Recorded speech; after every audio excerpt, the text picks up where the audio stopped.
Alright, good everybody, I welcome you to Ajaks YouTube channel, and in today's video we're going to be looking at Stoichiometry Series 3. So yes, I'm actually very happy because I've made Series 1, it's on your screen now, and Series 1 is currently on 33,000 views. Thank you guys. And also Series 2 is on 12,000 views. So I dropped this sometime late 2025, that's last year, I think November, and the other was December. Alright, so this is April, and that is Series 3. And this is going to be the final series on Stoichiometry. So I am very much aware that many of you have been asking, Ajaks, when I dropping this, when I dropping that. Sincerely apologize, alright? I had so many things, so many reasons for not dropping it earlier, alright? One of them is I was more focused on my paid students, right? Making videos for them. So coupling with schoolwork and everything was not really easy to drop it early. Alright, but it's never too late, right? So your examination, this is 2026. I don't know when you'll be watching this video. But 2026 UTME is to start April 16th.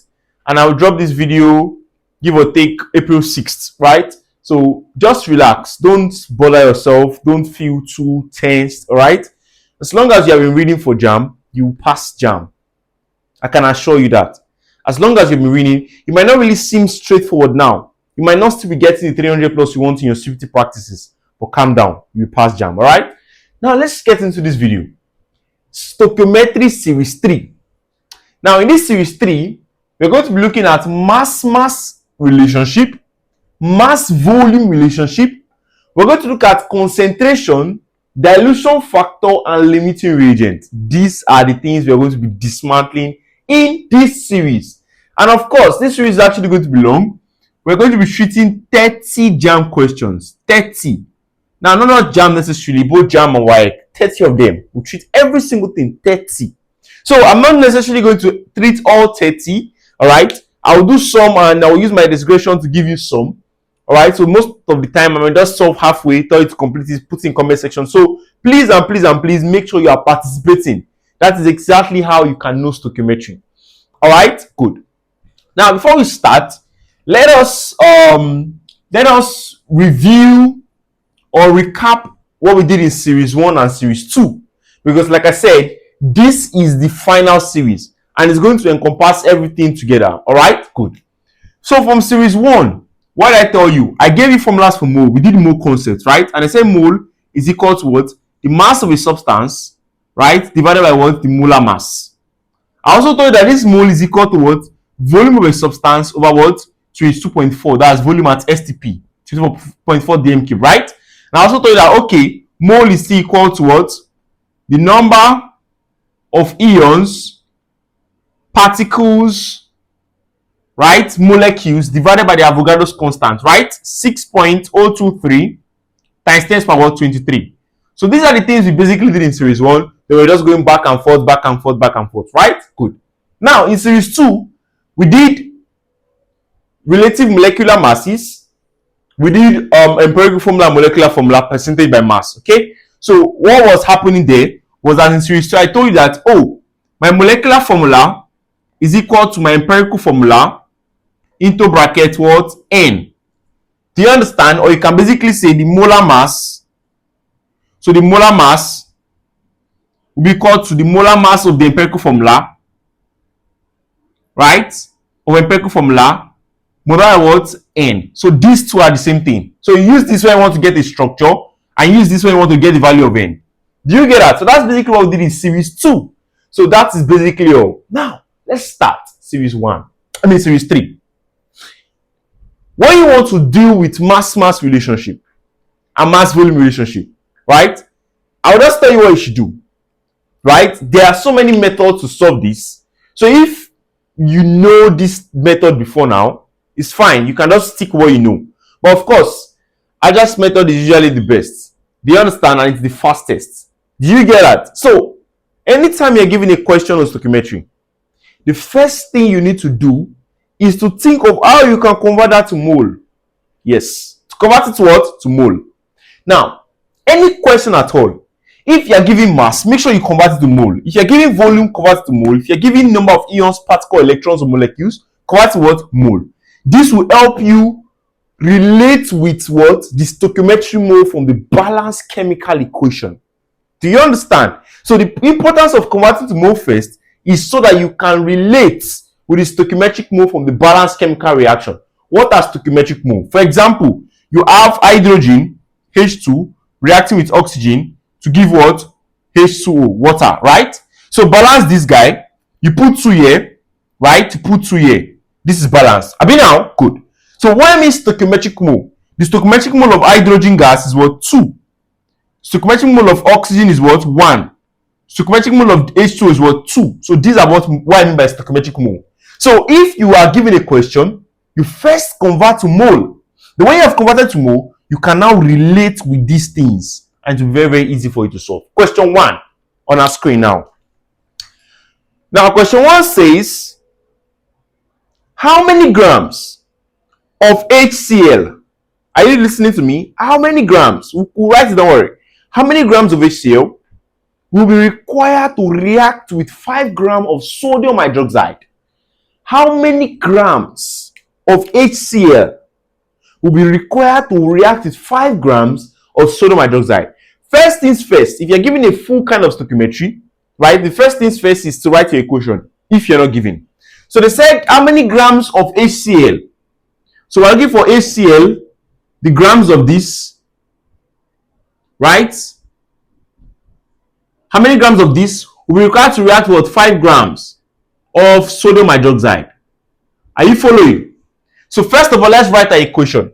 So HCl is an acid, sodium hydroxide is an alkali. So it means this is neutralization reaction, right? Salt and water.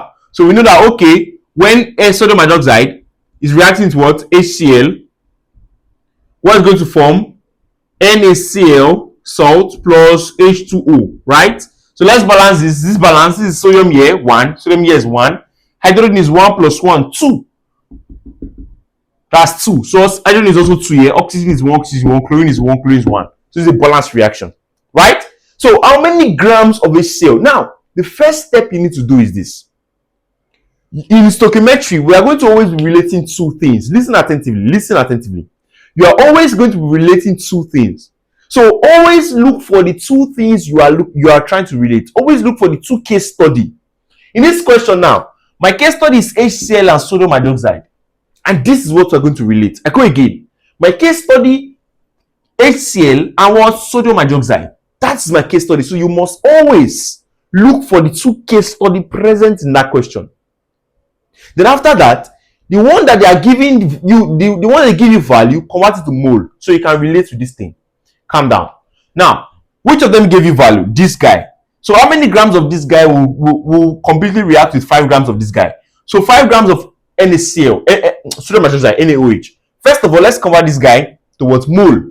So we'll find the mole of sodium hydroxide. So this is what? Mole of sodium hydroxide will be equal to what? Mass over what? Molar mass. The mass is 5. What's the molar mass? This is series 3. So by now we should have understood how to get molar mass, right? They gave you that. They gave you the relative atomic masses in the question. Sodium is 23 plus oxygen is 16 plus 1. In fact, let me just tell you something. Start knowing the molar mass of many compounds. Sodium hydroxide is one of them. It's a very, very popular thing you'll be always using in your exam. So know it. It's 40. Do you understand? Good. So 5 over 40, right? So 5 over 40 is the mole of sodium hydroxide. Class, what's 5 over 40? Please, I want you guys to bring your calculator. 5 over 40 give me 0.125, right? So it means I'm having 0.125 mole of what? Sodium hydroxide. Do you get that? Now, you now say, okay, from the equation, from the balanced equation, let's relate the stoichiometric mole. 1 mole of sodium hydroxide is going to give me what? 1 mole of HCl. Are you following? Right? We have gotten the main mole of sodium hydroxide is 0.21. Then 0.125 further, 0.125 mole of sodium hydroxide will now give me what? How many moles of HCl? Do you get that? So this is more like saying 1 equal to 1, 0.125 equal to what? X. Cross multiply. You'll be having your X to be equal to what? When you cross multiply, you'll be having your X to be equal to 0.125. mole of HCl, because I'm looking for, right? So you have gotten the 0.125 mole of HCl. You now say, okay, again, mole is equal to what? Mass over what? Molar mass. So now in this case, it's going to be mole of HCl is equal to mass of HCl divided by molar mass of what? HCl. Do you get that? Do you get that? Good. So what's the mole of HCl? 0.125 equal to what's the mass of HCl? That's what we're looking for, right? It's the mass of HCl. It's how many grams of HCl. So mass of HCl, right? Divided by what's the molar mass of HCl? HCl is hydrogen is 1, chlorine is 35.5. That's 36.5, right? Plus cross multiply. You are going to be getting the mass of HCl. Let's cross multiply.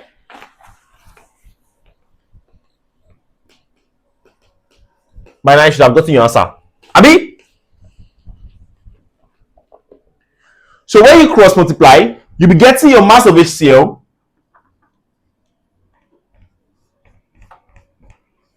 to be equal to what?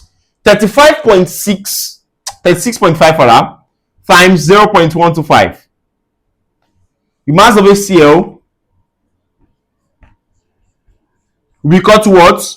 Let's press a calculator. 36.5, 0.125 times 36.5. That gives me 4.56. So approximately 4.6, right? Approximately 4.6. So 4.6 what? Grams. And for my option A is correct. You guys can see. So that's basically the mass of this guy. Forget this, because if I'm teaching you, that's why it looks slow. It's very straightforward. First things first, convert this to what? Mole. When you convert to mole, relates to stoichiometric mole. Right to this question 1. Question 2. You see it on the screen now. Question 2 says, the burning of phosphorus in excess oxygen is represented by the equation P4 plus 5O2 to give what? P4O10. Right? Listen attentively. What is the volume of oxygen at STP? So I'm looking for volume of oxygen. Right? What's the volume of oxygen at STP required for the complete oxidation of 18.6 gram of what? Phosphorus. That's P4. Alright? Not just P4. Please take note of that. Good. So what is the volume of oxygen required for the complete oxidation of 18.6 gram of phosphorus? Class, what I tell you to do first, always find your case study. In this question now, my case study is what? This guy and what? This guy. Phosphorus and what? Oxygen. First off, look at the equation. Is it balanced? It is balanced. Phosphorus is 4 here, and oxygen is what? 10. So what's the case study? These two things. Now, what I tell you to do next, I said the next thing is that any value you are giving, always convert to mole, so that you can relate to the stoichiometric mole here. Now, what value are you giving? 18.6 gram of P4. Now, in this question, what was happening was a mass-mass relationship. In this question, it is a mass volume, because they gave you mass of P4, right? They gave you mass of P4 as 18.6, right? And you're now asked to find the volume of O2. It's not hard. Calm down, okay? So first of all, let's take this guy to moles. So I'll be doing it very, very fast. So please, this is something I've done in series 1. So let's just be very fast. 18.6 divided by, so phosphorus is 31. So 31 times 4. Don't forget that. Please.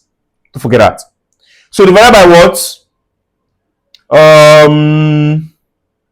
So 18.6 divided by what? So 31 times 4. That's 124. Then 18.6 divided by what? 124.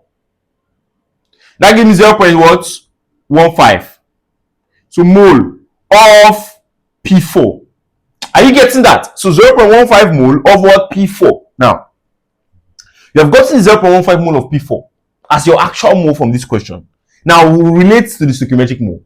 From the stoichiometric mole, from the balanced equation, we are seeing that 1 mole of P4 gave what? 5 moles of what? O2. Are you feeling me? Are you feeling me? Good. Now, this one, you put this thing here, 0.15 mole of P4 will now give what? How many moles of what? Oxygen. So just like saying 1 equal to 5, 0.15 equal to what? X. My X will be equal to what? 0.15 times 5. And that's giving me what, class? Press your calculator, don't be looking at me. Press. 0.15 times 5. That's 0.75, right? So 0.75 moles of what? O2, oxygen. Right? Good. Now, 0.75 mole of oxygen is what I've gotten. Now, the question asks to find the volume of oxygen. Let me move the board. The volume of oxygen. Calm down, oh. The volume of oxygen. Volume. They not tell you mole. They said volume of oxygen. I'll tell you something now. Just relax. The volume of oxygen. Now, mole again is equal to what? Is equal to volume of a substance. That's volume of oxygen. The substance in question. Divided by what? 22.4 dm cube. You can see this other question. It was like finding mass. When we got the mole, we say okay, mass over molar mass. I really say find the number of ions, electrons, or particles. Do you understand? What do you do? This mole equal to that over Avogadro's constant. You can see that is basically how to solve questions like this. Very straightforward. First things first, find your 2 case study. After that, the value you are giving, convert it to mole. After that, relate to the stoichiometric mole and you solve. So this is the last step. So the mole of oxygen is 0.75. Are you getting it? Be equal to what? What's the volume of oxygen? That's what the question asks us to do, right? Volume of oxygen divided by what? 22.4. Right? So I think let's divide it so that we can use that for something else. I don't really know. Cross multiply. Volume of oxygen will be equal to what? 22.4 times 0.75. Right? So volume of oxygen will be equal to what, class? Alright, do fast. 0.75 times 22.4. That's 16.8. Good. 16.8 dm cube. Option C is correct. You guys can see it. Very straightforward. Very simple. So that's basically how you solve questions like this. It is not difficult at all. Trust me. First things first. Oh, you give me your equation. Find the 2 case study. After I find the 2 case study, try to relate them. Just relate. If this is giving you this, then this will give you what? That's all. Good. Now question 3. So this is question 2. Question 3. So I'll put on a screen there. And question 3 says, very important. Calm down. 5 grams of a mixture. 5 grams of a mixture. So 5 grams of the mixture. So the mixture is a mixture of what? CaCO3 and calcium oxide. CaCO3, calcium trisulcarbonate 4, and CaO, calcium oxide. So you have 5 grams of these 2 mixtures. All right, good. It liberated 1.32 gram of CO2. So 1.32 gram of CO2 was what? Liberated from this mixture. Calm down. On strong heating. What is the percentage of calcium oxide in the mixture? So what's the percentage of calcium oxide in the mixture? Now, you see, this question is very straightforward. I'll tell you how. Calm down. Now, these are all the parameters are given. I hope nothing else again. Good. Let's analyze it properly. Class, the percentage of of calcium oxide in the mixture is just basically going to be like percentage of CaO be equal to the mass of CaO divided by the total mass of the mixture, which is 5. Then you multiply this whole thing by what? 100%. That is it. So it means that the only thing we have to find now is what? The mass of CaO. And how can we do that? I'll analyze it. Let me explain something to you. Listen, he told you that 5 grams of a mixture of these two things, right? It's liberated 1.32 gram of CO2, carbon dioxide. Now, I have a question for you. Hold on, let me rub up this place. I have a question for you. A very technical question. I want you to answer me. Your exam is closed, so these things should be something that you should be able to answer, right? Coming. Now, the question is this. From calcium oxide, right, and calcium triisocarbonate 4, which of them do you think is responsible to give out CO2? The answer is this. So it means that in this mixture, right? In this mixture, this is the only thing that is actually giving out. So when you want to represent this mixture in an equation, you have to use this one, and you don't have to use this one, because this is what will give CO2. CO2 can't come out from here. So now let's write they told you that it's liberated this when it's decomposed, right? Let me check again. Okay, on strong heating, it's the same thing, Abi. So calcium CaCO3, on strong heating, you put a triangle here to represent the heating, right? So on strong heating, this gave me. So when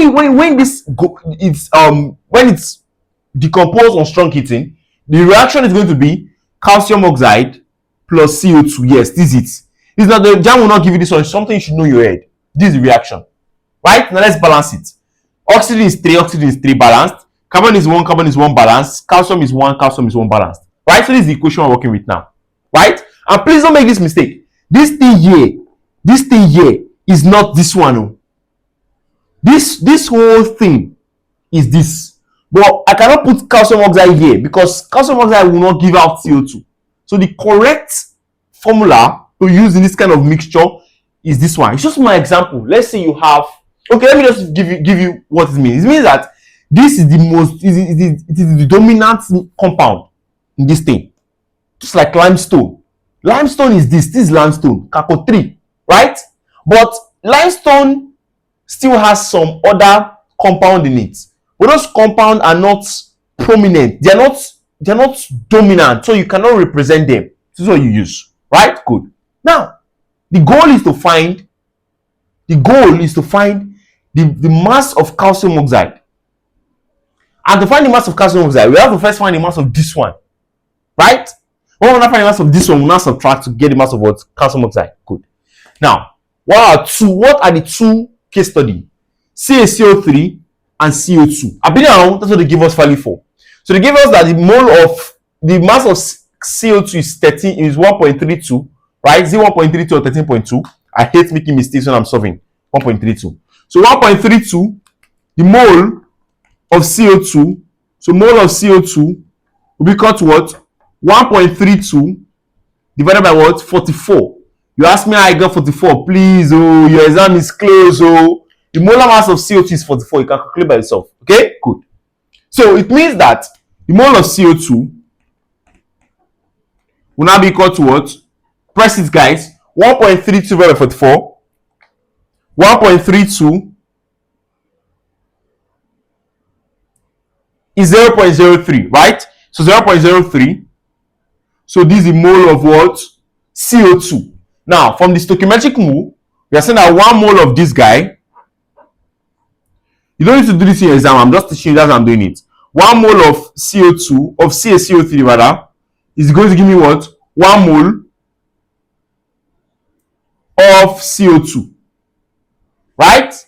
Then how many moles of this guy gives me what? 0.03 moles of this guy.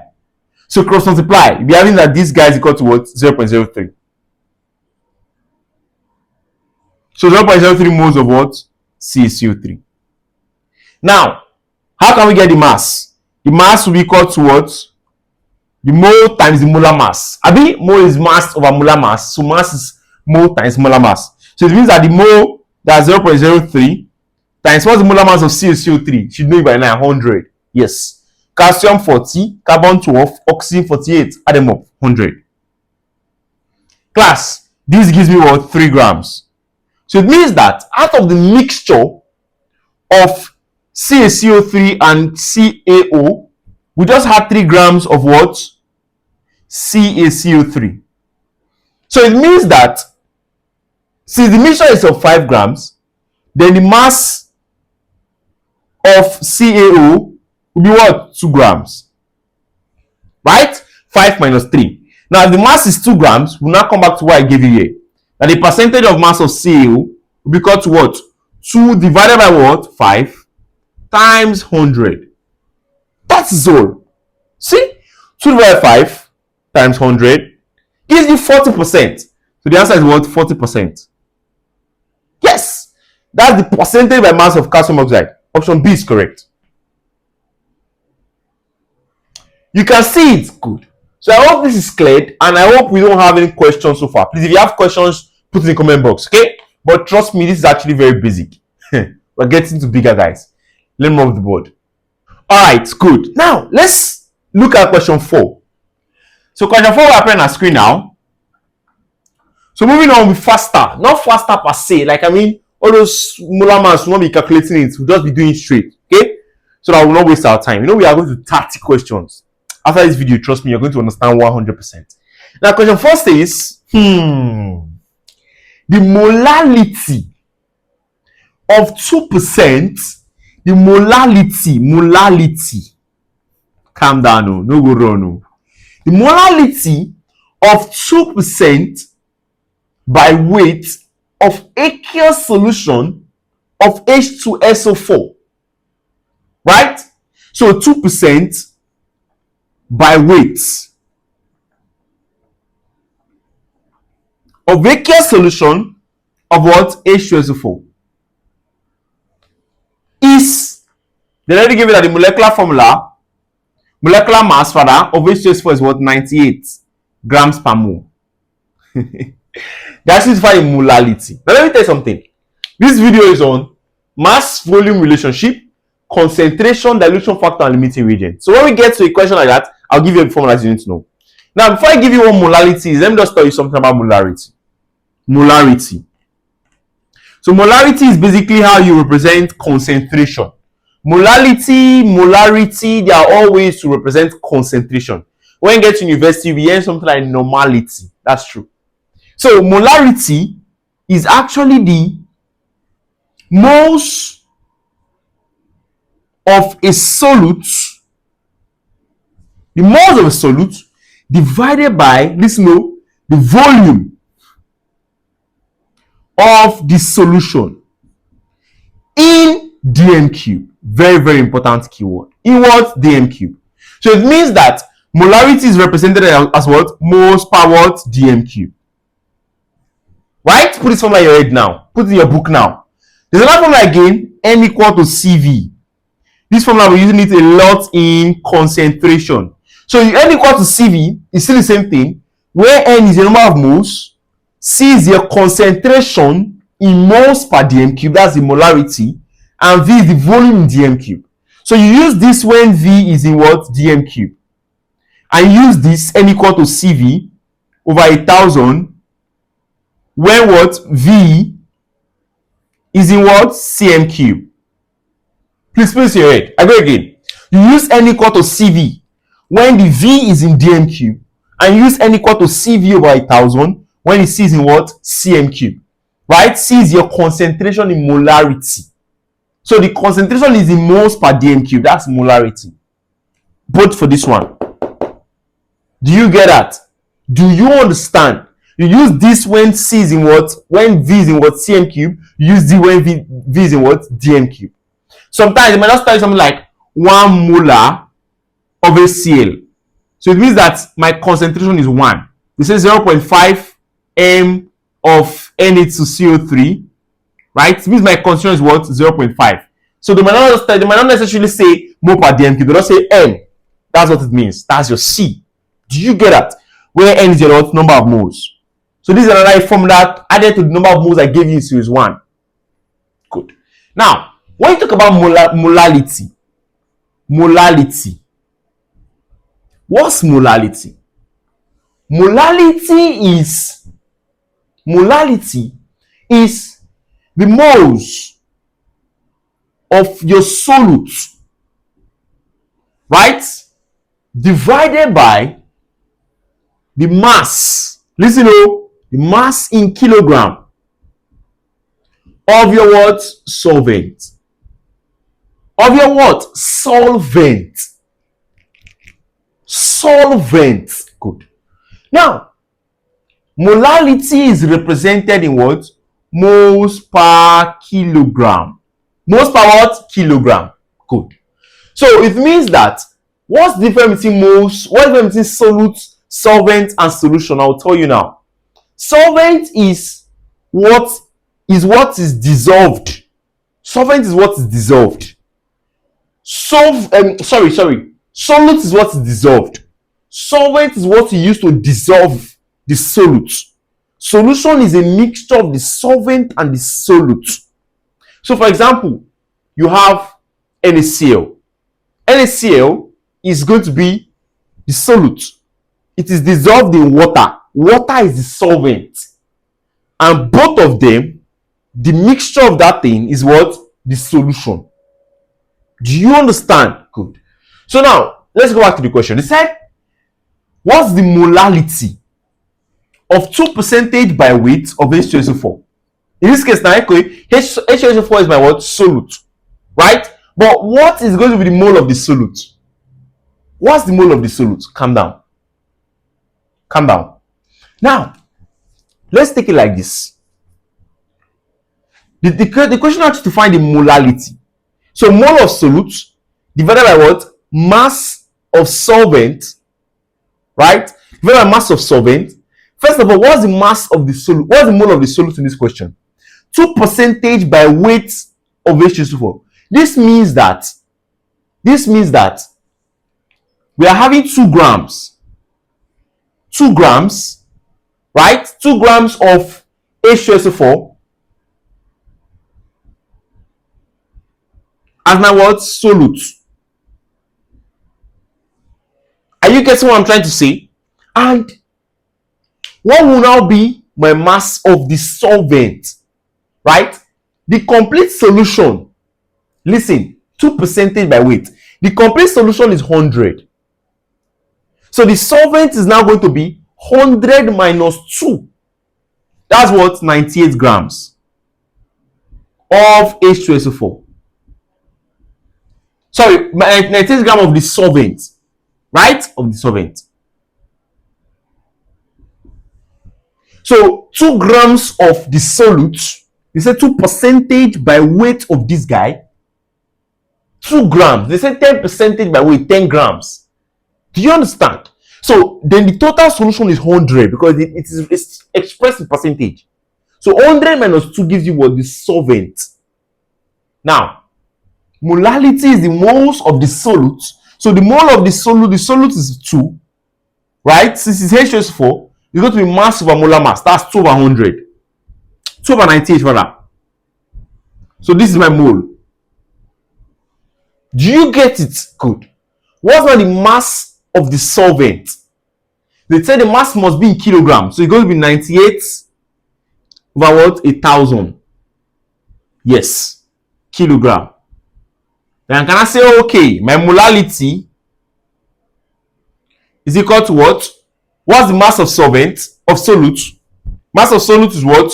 Mole of solute, 2 over 98 divided by what? Mass of solvent in kilogram. 98 over what? 1,000.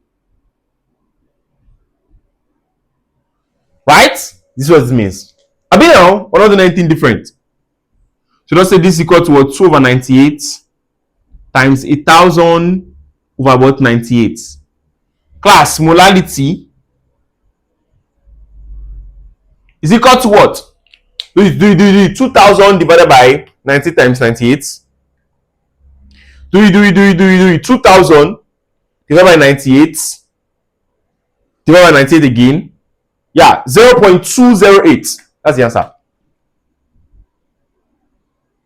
0.208 what? Moles per kilogram. This is my answer for molality. Correct. Very straightforward. Do you understand? So anytime you're given a question of molality, Molality is the mole of the solute divided by the mass of the solvent in kilogram. Do you understand? Good. All right, let's look at question 5.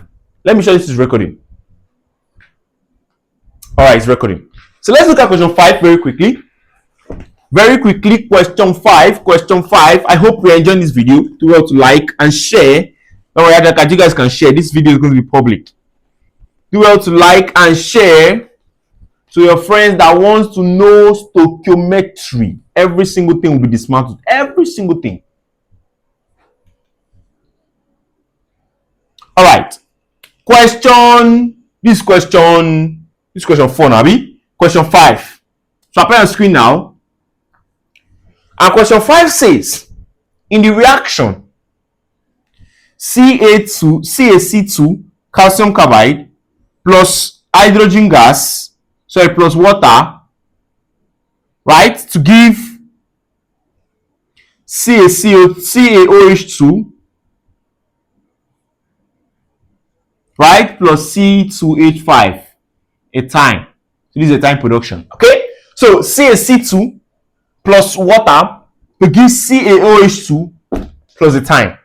So what are we putting? Let's balance the reaction. Anything to balance here? No. It's balanced now, right? Okay, good.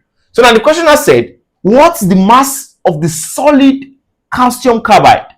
So mass of calcium carbide is our first case study, right? What's the mass of this? Needed. So what mass is needed to produce 5.6 grams of ethyne? 5.6 grams, C gram of DM cube of what? Ethyne, C2H2. So it means that in this question, we have 2 case studies already. This guy and this guy. And of course, from the equation, you are seeing that they are both having stoichiometric mole of 1 and 1. So we don't really have a problem with that. Abi, hope no problem. Oh, it's balanced now, right? So 1 mole of this equals 1 mole of this. So let's put that in your head. Now, the first things first, this value is what you are giving, convert to what? Moles. By saying 5.6 over what? 22.4. You know, this is in DM cube now, so you just do 22.4. Right? So let's do it. 5.6 divided by 22.4. That gives me 0.25. So it means that my mole of ethyne, C2H2, is what? 0.25 mole, right? Are you following? Good. Now, from the equation, 1 mole of CaCO2 will give me 1 mole of ethyne. So, how many moles of CaCO2? I say CaCO2. This one here, calcium CaC2. So 1 mole of this gives me 1 mole of this. How many mole of this will now give me what? 0.25 mole of what? Ethyne. So this is ethyne, this is CaCO2. Cross multiply. Be having that my x will be equal to what? 0.25. So 0.25 mole of what? CaCO2. CaC2. Calcium carbide. Right? So I've gotten this. But the question says find the mass. So okay, the mass will now be equal to, so the mass of CaC2 will be equal to what? Of course, mole times what? Molar mass. So 0.25 times the molar mass. So what's the molar mass of CaC2? So CaC2 is equal to, calcium is 40, carbon is 12 times 2. This is 44 plus 40.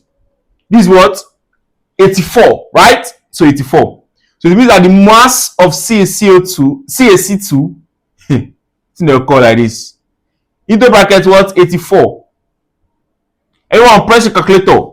Mass of CaC2 will be equal to what? 84 times 0.25.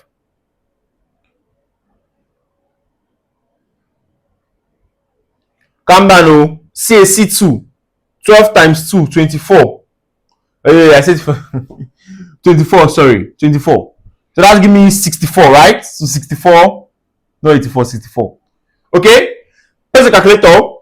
64 times 0.25. That's what? 16. Yep. 16 grams.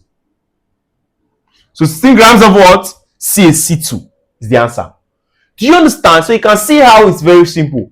First things first, just find the case study. Once you have found your case study, now say, okay, now I've gotten my case study, relate to the stoichiometric mole, get it, and don't forget to always convert this guy to mole, right? When you have gotten it, you relate and you solve. That's all. 16 grams is the answer. Okay? Very straightforward. Next question, question 6. Don't run away because there are still so many things I'm going to uncover in this video. I've not even touched limiting reagents questions. Just calm down. Kulele. Just relax your blood. No matter how long this video is, I don't know. I've not edited it yet, but no matter how long it is, calm down to watch it. It's for your own good. Do you understand? Good. Question 6 will appear on your screen now. So appear there. And question 6 says, consider the equation Fe ion plus hydrogen chloride, hydrochloric acid, that's HCl, FeCl2, of course, plus H2, right? Properties of an acid liberates hydrogen gas when you react with what? An active metal. Are we? Good. This is it. Is it balanced? Ion is 1 here, hydrogen is 2, chlorine is 2, balanced. So the question said, what is the mass of ion? Case study 1. Calm down. That will react with 250 centimeter cube of 0.1. 250 centimeter cube of what? 0.1 mole per dm cube HCl. Calm down. It's not difficult. It's not difficult. What's the mass of ion that will react with this? So it means that my second case study is what? FeCl, HCl, right? That's my second case study. Because that's the two things they are mentioned in the question. Now, of course, stoichiometric mole for them is 1 and 2, right? Just put that in red. Let's first deal with this one. What does this mean? 250 centimeter cube of 0.1 mole per dm cube. That rings a bell. Molarity.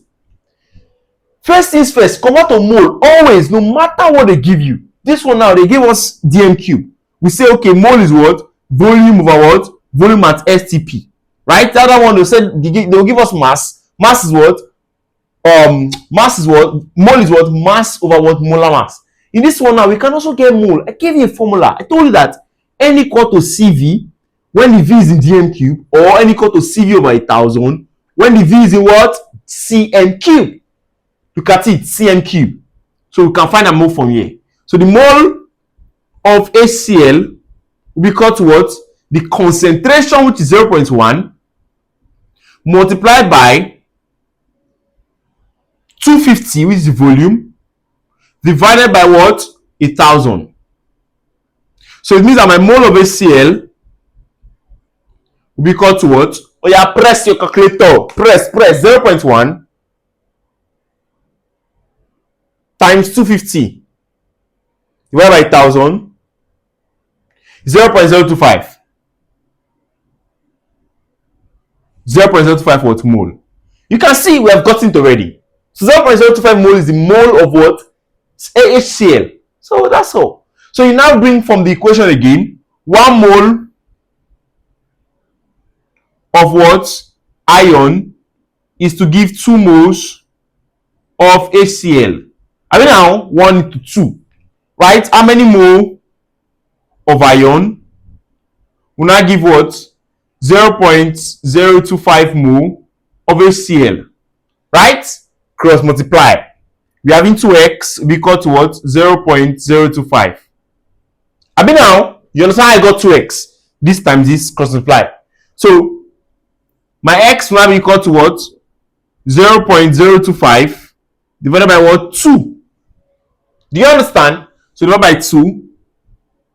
My x will now be equal to what? 0.025 by 2.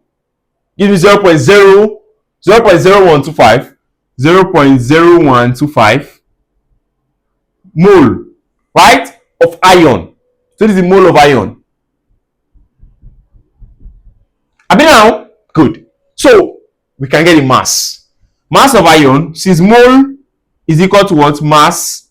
So since it's ion, so mass of ion is a mole of ion divided by what? Molar mass of iron. So this is the mass of iron because what? What's the mole of iron? 0.0125 times what's the molar mass of iron? Iron is just on its own now. So you just use the relative atomic mass. They already gave me is 56. So 56 multiplied by 1 because it's 1 atom of iron. That's 56. You've gotten it. The mass of iron will be equal to what, class? Multiply that. 0.7. That's all. So 0.7 grams of iron is what is required to react with what 250 centimeter cube of this blah blah blah. That's the answer. 0.7. For option C is correct. That's all. You look me, I'm done. Let's continue. What else? Question 6. So let's move to question 7. Question 7. Question 7. Let me show this recording. Alright. Question 7 will appear on the screen now. And question 7 says,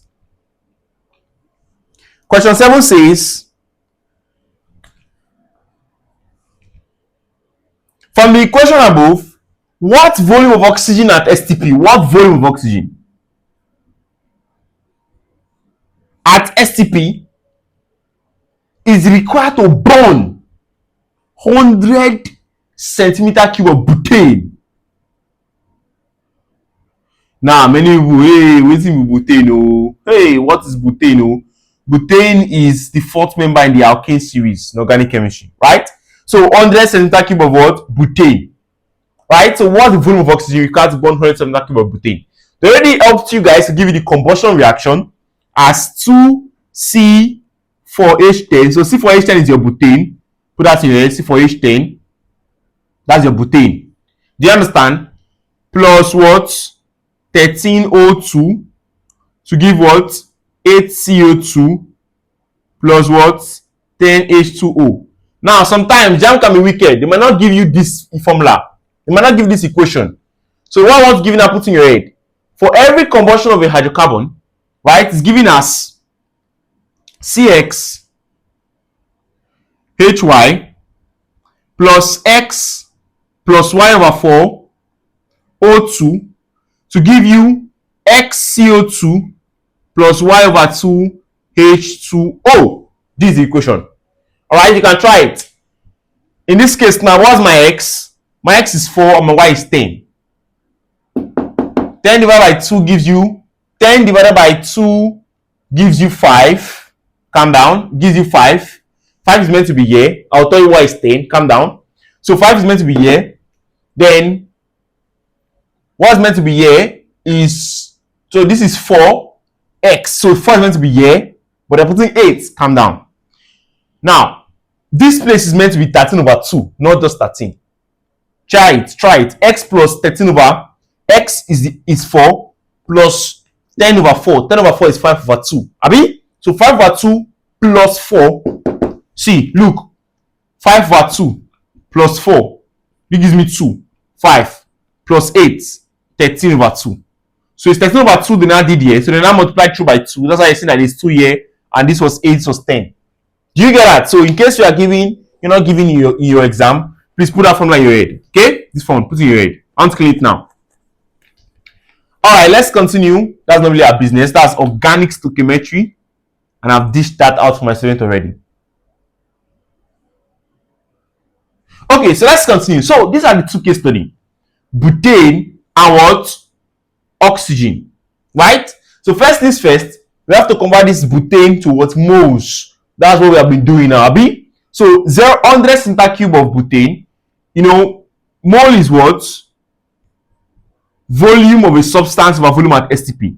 So volume at STP can either be 22.4 if the volume you are trying to get is in GM cube, or you can use 22400. It's not difficult. I just say 22.4 times 1,000.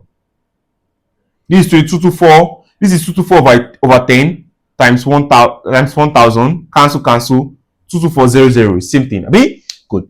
So don't go looking at it. I just did magic. I don't do any magic. So this means that my volume is what? 100 divided by what? 22400. So it means my mole of butane is equal to what? So mole of butane will be equal to what? 100 divided by 22400.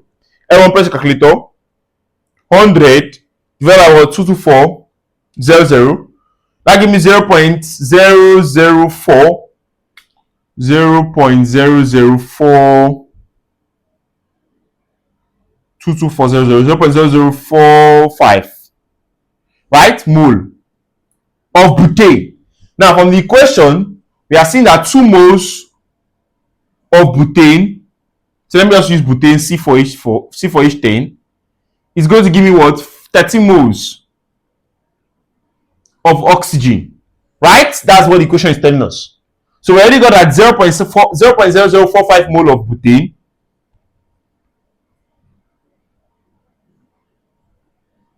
of C4H10 will now give me how many moles of oxygen.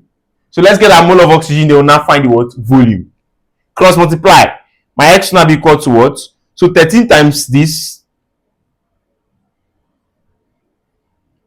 divided by what? So you know there was 2. It was meant to be 2x divided by 2. Oh yeah, fast. No time to check time. 0.0045 multiplied by 13 divided by 2 is 0.02925. So mole of O2 oxygen. Right? So I've got my mole of oxygen. Okay. So what are we now to do? We're now to find the volume of oxygen. Right? So let me rub this place. The volume of oxygen. You can try it out by yourself and see if I'm correct. Try it out by yourself and pass forward the video. Okay. So where are we? So from here now, we'll now say, oh, volume of oxygen. Right? So this is going to be equal to what? The mole of oxygen multiplied by, so check our options. Are the volumes in cm cube or dm cube? All the volumes are in cm cube. So it's going to be the volume of oxygen is equal to the mole of oxygen multiplied by 22400. Are they being the volume were in dm cube? Be 22.4. So my volume of oxygen will now be equal to what? So this was 0.0295 925 for that. 0.02925. But these two don't confuse my eyes. Okay. Multiply by 224. Right? So let's do it. So that's going to give me what? I'm getting 650. So I think I'm getting 655. It's actually meant to be 650. So let's see how we can cut out some decimals error. So 100 by 22400. So let's just say we put this as 0.004. Right? So instead of 45, this is 0.004. It's not wrong. This is not still wrong. I just want to get what they are getting. Alright? 0.004. Then so let's multiply this by this. So times 0.004 times 13 divided by 2. That's 0.026. So 26 multiplied by 26. Right? If we don't get what I'm getting, then we'll move on to times 22400. So I'm getting Pico. Don't worry. 45, I beg. No need. 45. No need. So 0.45 times 13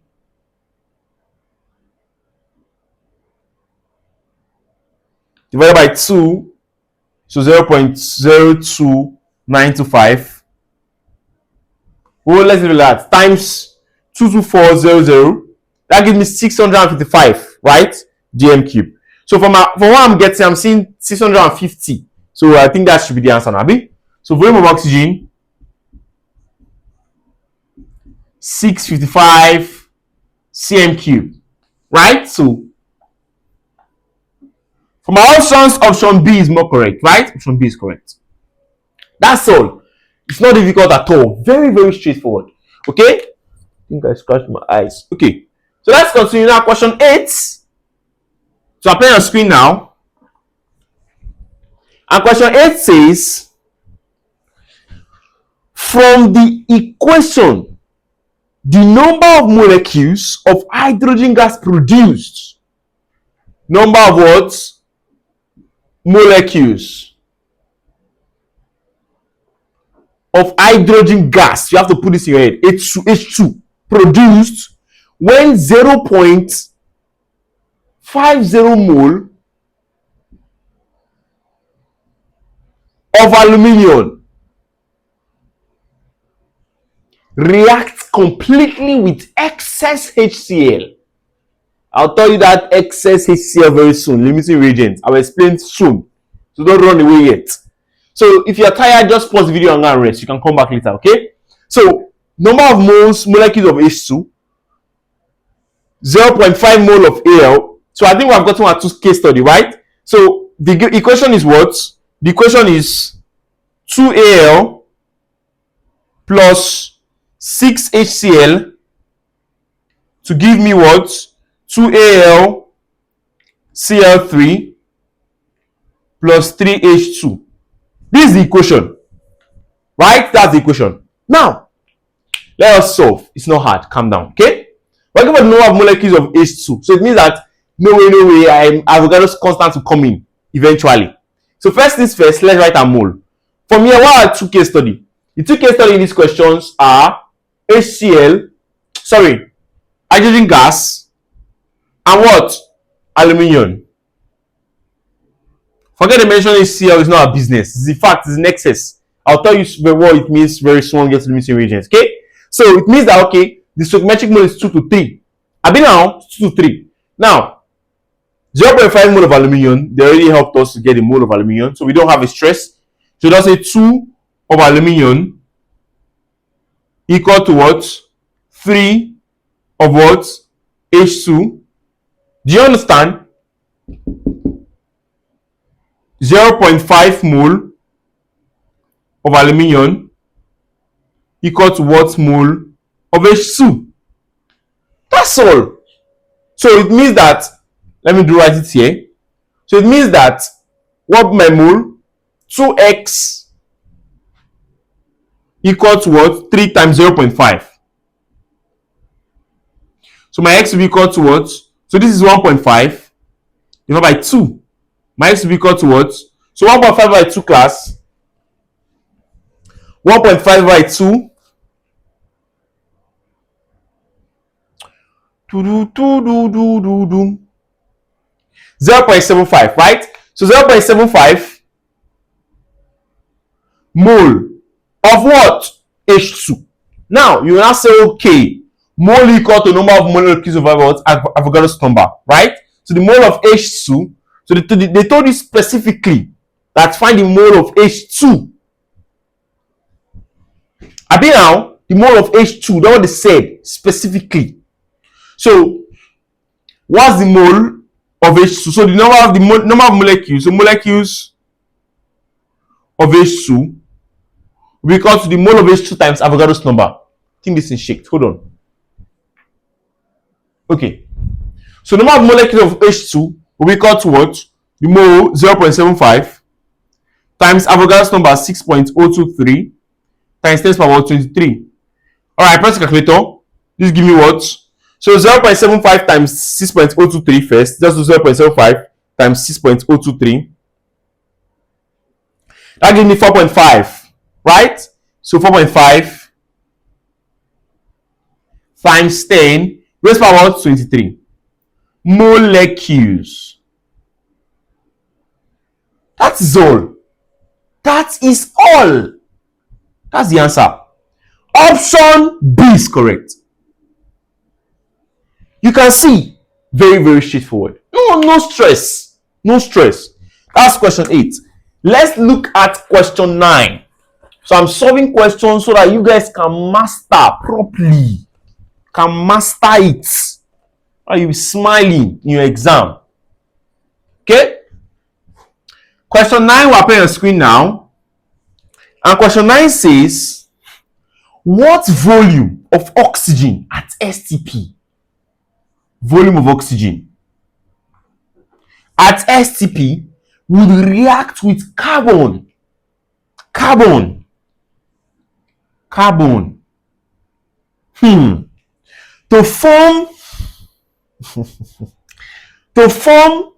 is not a business, to form 13.2 grams of CO2. So these are the second case study, because this is the value they gave you, right? So the fact they mentioned carbon is not really a problem. They said one volume of this, and they gave you a question on this. I mean, a value on this. So it means these are the 2 case study. All right. So in case they don't give you an equation, you should be able to easily get the equation here. They said one volume of this will be able to react to carbon to form this. So they're just saying carbon plus oxygen to give CO2, and it's balanced. Everything 1 mole, right? So that's all. One volume of this. So let's do it fast. No time. What's the mole of CO2? First convert it. 13.2 over 44. This give me what? 13.2 over 44. 0.3. 0.3 what? Mole. So of CO2. So since they're having a stoichiometric mole of 1, not carbon, sorry. And 2 cases is oxygen and CO2. Since they're having a stoichiometric mole of 1, it means that 0.3 mole of CO2, you see same thing as 0.3 mole of what? Oxygen. So mole of oxygen. So you don't necessarily have to be doing this equal to this, then this equal to, wasting your time. As long as you're seeing that it's 1, put it straight. So mole of oxygen is the same thing. Right? Then I can say, okay, yes. Mole is equal to what? Volume of a substance. So the volume in cm cube or dm cube is in dm cube. So volume of oxygen divided by 22.4. And if it was in dm cube, as if it was in cm cube, what do you do? 22400. So volume of oxygen be equal to what? 0.3 times 22.4. Volume of oxygen be equal to what? 0.3 times 22.4 is what?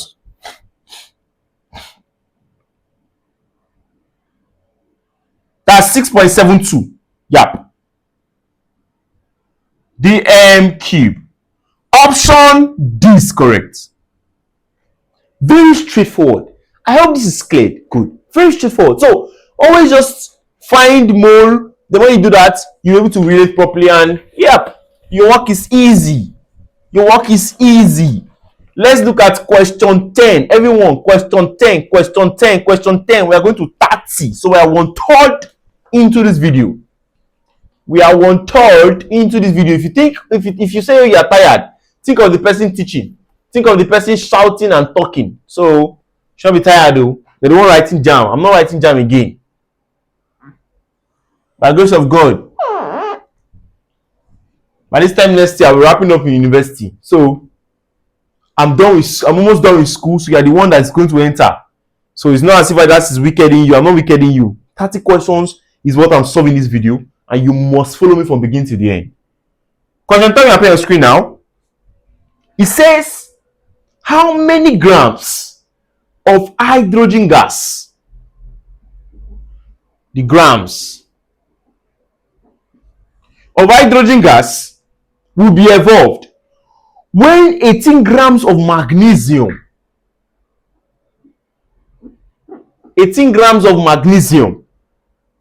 react with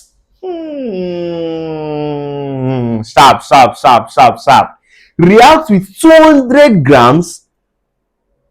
cm cube of HCl. Calm down, no. 200 cm cube of 2 moles per dm cube of HCl.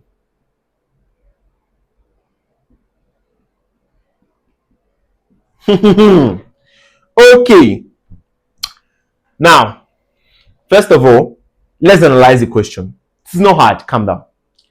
The question said, how many grams of hydrogen will be produced, will be evolved rather, when 18 grams of Mg react with 200 centimeter cube of this one? Ajaks, what's going on? Calm down. Let's write our equation first. Magnesium plus an acid is going to evolve hydrogen gas after production of what? A salt. Properties of an acid, right? Good. So this is going to be MgCl2. Magnesium is divalent, all right? So that means it's going to be Mg plus 2 plus rather. So when it is reacting with chlorine is minus, so 2 1 cross multiply MgCl2, right? So plus hydrogen gas. So let's balance this. All we just have to do is to put 2 in front of this guy, and it's balanced, right? Good. Now, first things first. All we have been doing. What have we been doing with when they give us a value? Always convert to mole, and we'll say, okay, these are the case study. First of all, this 100% case study. What they ask us to find? Hydrogen gas. So this is my first case study. What will be your second case study? What? Because they actually gave us 18 grams of magnesium, and they also gave us this guy of this one. And I can get the mole from this one by saying what? Mass over molar mass. And I can get the mole of this one by saying N equal to CV over 1,000. So what do I use? I cannot relate 3 things. It has to be 2. Class, this is where limiting reagent comes in. What is a limiting reagent? I'll explain. Now, let me give you a scenario. Let's say you want to make toast bread, and you need 2 slices of bread and 1 egg to make 1 toast bread. But you have 3 eggs and you have 10 slices of bread. It means that 10 slices of bread can actually give you 5 toast bread, but you have just 3 eggs.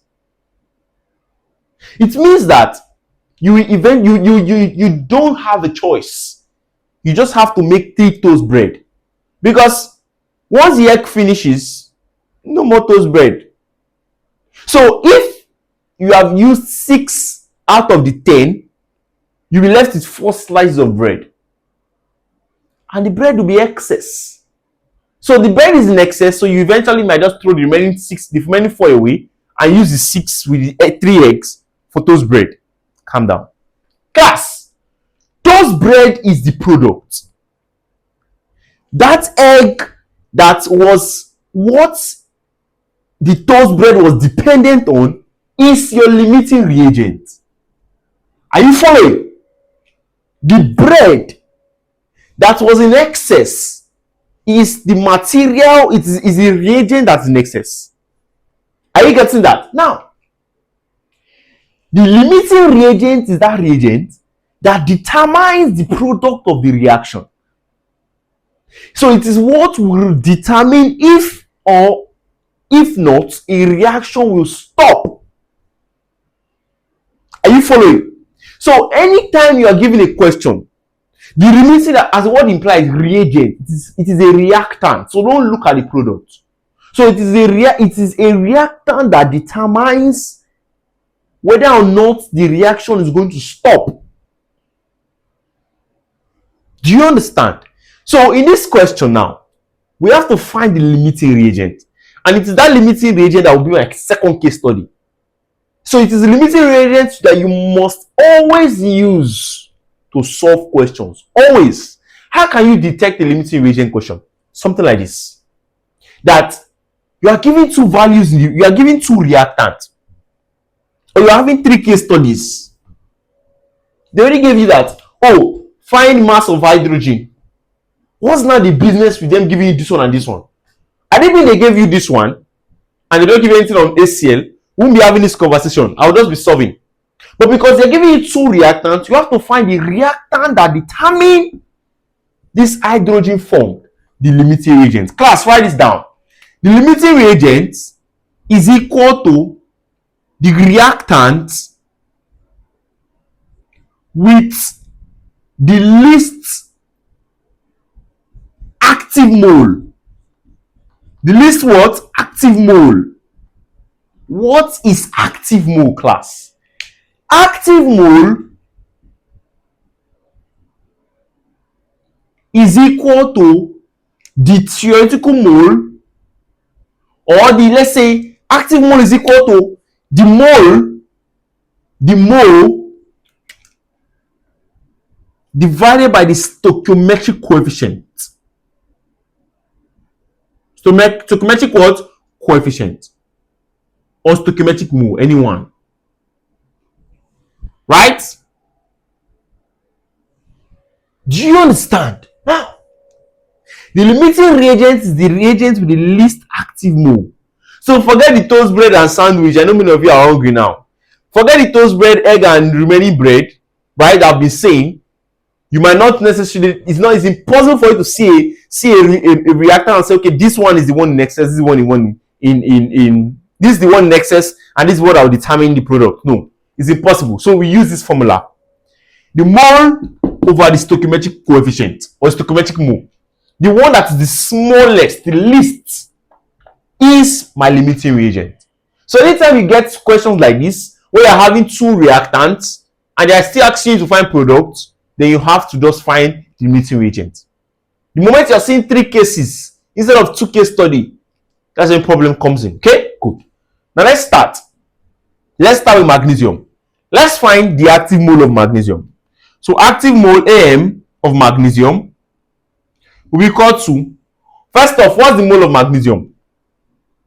Mole is 18, magnesium is 12, so that's 24, right? 18 over 24. Everybody press the calculator. 18 over 24 is what?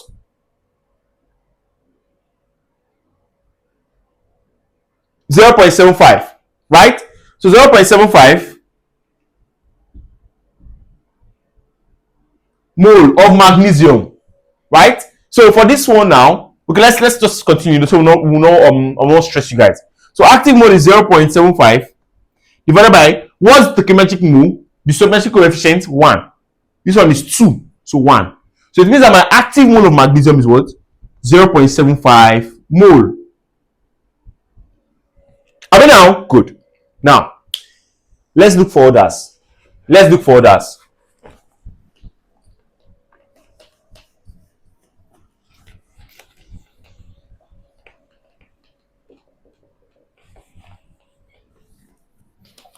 Alright. Now, what's the active mole of HCl? What's the active mole of HCl? First of all, let's find a mole. See it here. This formula we use. N equals CV over 1000. Let's just press it once. N equal to CV. What's CV2? What's V? 200 divided by 1000. That's 0.4, right? So 0.4 is my mole. What's the stoichiometric mole, class? 2. So it means that my active mole is what? 0.2 mole. Class, from 0.2 and 0.4, 0.75, which of them is the smallest? 0.2. So it means that my limiting reagent is HCl. This is my limiting reagent, HCl, because it was the one that had the least active mole. So it means that my case study in this question is H2 and what? HCl. Then we now solve normally. Mind you, this is where many students fall trap. Don't use your active mole to solve. That means when we are now doing a question, we'll now say, okay, since it's HCl and H2 that is my case study, because this is my limiting reagent, that means it's HCl that will determine the production of hydrogen gas, not this one. So you don't have business with this one again, right? So let's say, okay, 2 moles of HCl will give what? 1 mole of H2.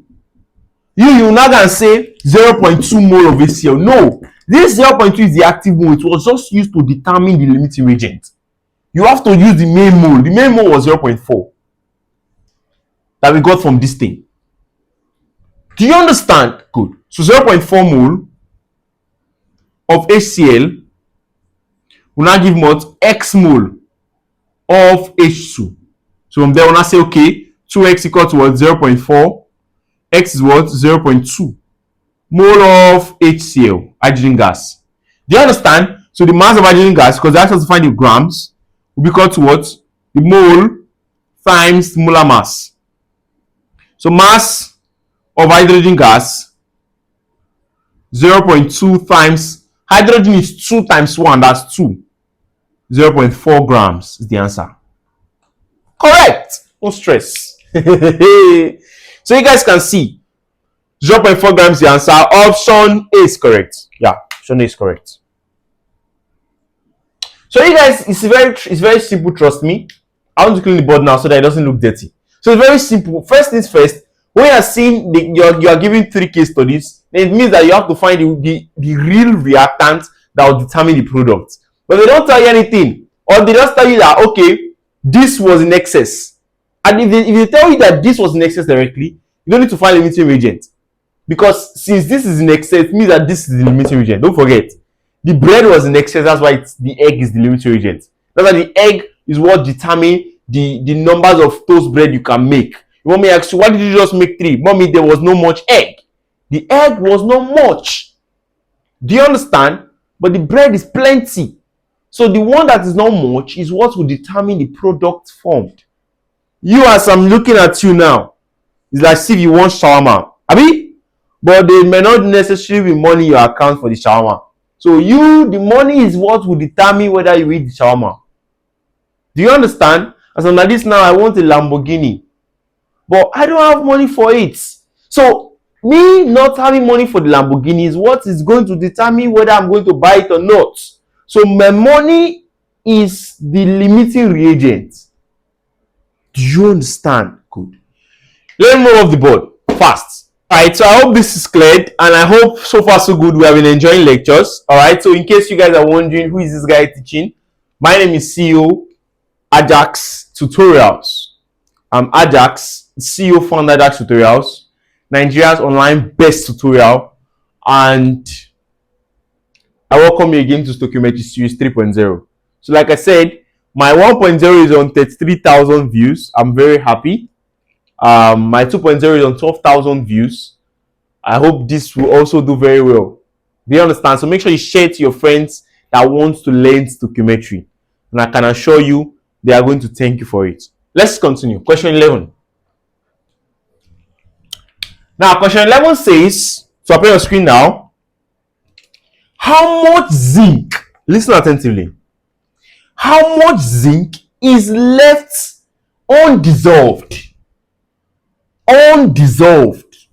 How much zinc is left undissolved? Right?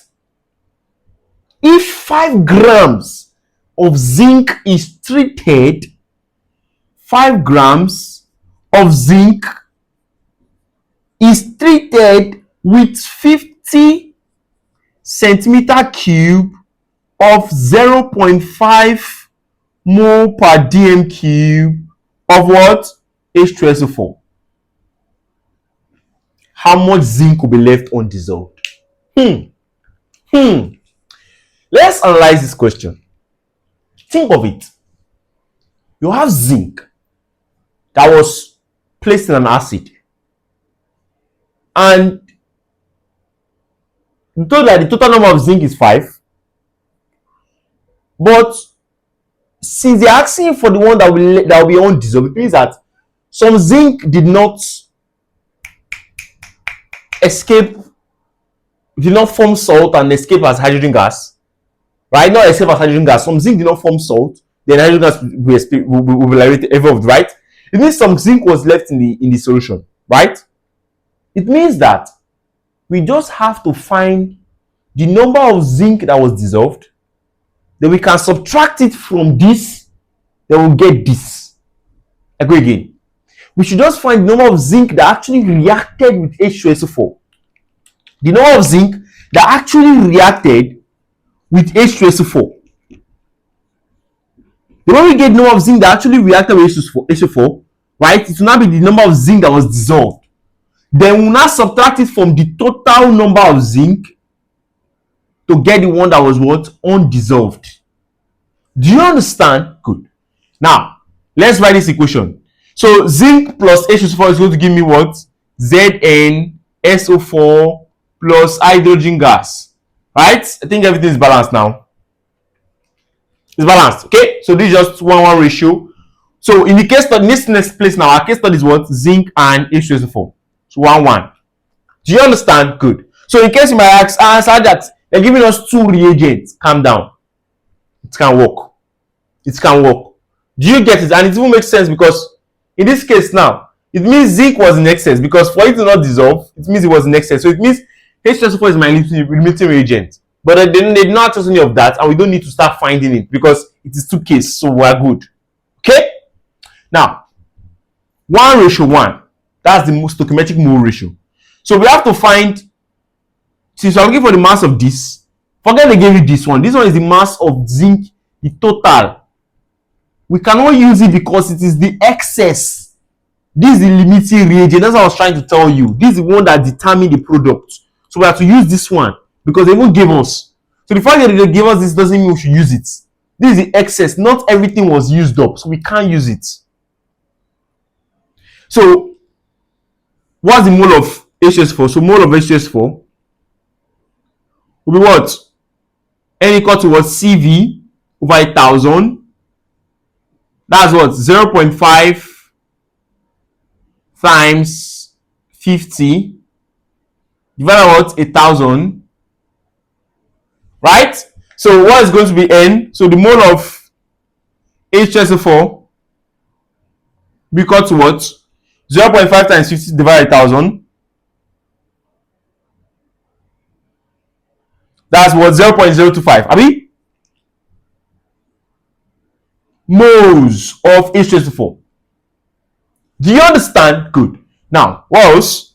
So we can now relate. So since it's 1:1, it means that this is the same mole of zinc. Yes. So the number of mole of zinc is equal to 0.0025. Right? Then we can now find the mass of zinc. The mass that actually dissolved. So what's this? So the relative atomic mass of zinc is 65. So times 1, that's the molar mass. So it means my mass of zinc that actually dissolved is 0.025, which is the mole, times 65. And this gives me what? 1.625 grams. You can see, just like what I was telling you about the bread and egg. You can see, out of these 5, it means that this is the only mass of zinc that dissolved, 1.625. So to find the mass of zinc undissolved, so the mass of zinc undissolved, right? What do? We say that the mass of zinc undissolved will be equal to 5 minus what? 1.625. And that gives me what? 3.375 grams. And that is my answer. If you look me, that's the answer now. So approximately, so 3.37. Option B is correct. That is all. No stress. No stress. Question 12. You see the screen now. Let me check this visual recording. Alright, so question 12 up on your screen now. And question 12 says, so recall that this video is on mass volume relationship, concentration, we have done this already, N equals CV. Dilution factor, I've done limiting reagents, so dilution factor is what we're going to now. So the question says, if 1 liter, let me just explain dilution factor. I'll pull out the question in there now. Listen attentively. Dilution factor. Now, dilution factor is very simple, right? So it's just more like you're having an acid. right? Or you're having a solution and you want to dilute it. So what do you use to dilute water? Do you understand? So to reduce the concentration. Do you get that? So you add water to it, and that's all. So the formula you are going to be using here is C1V1 equal to C2V2. Do you understand? Where C1 is my initial concentration, right? And C2 is my final concentration after the water has been added. V1 is my initial volume, and V2 is my what? Final volume. So V2 is equal to V1 plus the volume of water added. Do you understand? V2 is equal to V1 plus the volume of water added. You see the question now. Let's look at the question. The question says, if 1 liter of 2.2 mole, so this mole is molar. Do you understand? That's your concentration. So if 1 liter of 2.2 molar sulfuric acid is poured into a bucket containing, listen, 1.12 molar. So it means that my C1 is what? 2.2 molar, and my V1, so this is in liters, so it can be in dm cube, centimeter cube, liters, anyone is correct. You don't even need to convert anything because they will cancel eventually. So it means that my volume of the first one is 1 liter. So they said that this was poured into a bucket containing 10 liters of water. That's the volume of water, your X. Do you understand? Calm down. And the resulting solution is mixed. The resulting sulfuric acid concentration will be, so the volume of water was what? 10 liters. It means my V2 will be equal to what? 11 liters. Ajaks, how? V2 is V1 plus X. So we now use concentration dilution factor, right? C1V1 equals C2V2. What's my C1? 2.2. What's my V1? 1. What's my C2? We don't know. And what's my V2? 11. C2 equals to what? 2.2 divided by what? 11. And this gives me what? 2.2 by 11. That gives me 0. Abi? 2.2. 0.2. Yeah, that's the answer. 0.2 molar. That's the answer. So you can see that concentration is dilution factor is not hard at all. It's not hard. C1V1 equals C2V2. Now, in case you have to find dilution factor DF is equal to C1 over what? C2. That's dilution factor. Or V2 over what? V1. That's it. So if you look at it now, what's my C1 in this question? 2.2. What's my C2? 0.2. It means the dilution factor will be what? Look, 2.2 divided by 0.2. It means the dilution factor is 11. Check this one. V2 over V1. What's V2? 11. What's V1? 1. 11. So the dilution factor here is 11.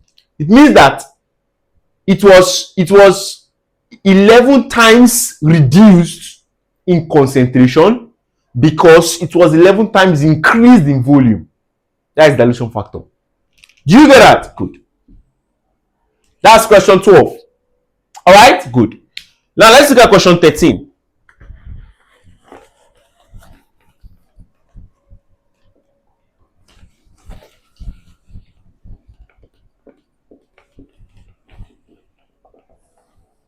All right.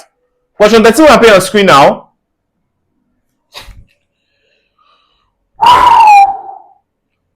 Our question 13 says, what mass of a divalent metal M, divalent means it is a cation with 2 plus. Do you understand divalent metal? And it tells that the relative atomic mass is 40. Right? So the ROM is what? 40. Right? That's like calcium. Everybody don't know something like calcium. But let's continue. Let's act like we don't know. So what mass of divalent metal M would react with excess hydrochloric acid to liberate 2 to 4 cm cube of dry hydrogen gas? So it means that my M, right, is reacting with HCl. So since it is a divalent metal, it's going to give me MCl2. Yes, MCl2 plus H2 gas. Do you understand? So is it balanced? To balance it, just put 2 here. So the question asks to find one mass of a divalent metal. This is my first case study, right? Would react with excess. So this is excess, so it's not our business, right? To liberate 2 to 4 of dry hydrogen. This is my second case study. So they tell us that the volume of hydrogen is 2 to 4 cm cube. So we have to find the mass of the divalent metal. Abi? So this is very, very straightforward now. Just find the what? Find the mole. So mole of hydrogen will be equal to what? Volume over volume at STP 2 to 4. Since cm cube, so you just use 22400. Right? So this gives me what? 0.01. Abi now 1 over 100, because this cancels this. So this means that this is my mole of this. So look, what's the relationship between this and this? So stoichiometric mole is 1 1. So it means that since it's 1 1, then this is still my what? So this is the mole of hydrogen initially. So since stoichiometric mole is 1 1, the mole of the divalent metal M is still equal to what? 0.01. Yes. So mole of what? M. Let's find the mass. So mass of M, the mole times the molar mass, 40. Right? So that's give me 40 over 100. Cancels as 0.4. Right? Gram. That's the answer. Very correct. That's the answer. That's the answer. I hope this is clear. Good. Let's look at question 14. Question 14 will soon appear on our screen once I finish cleaning the board.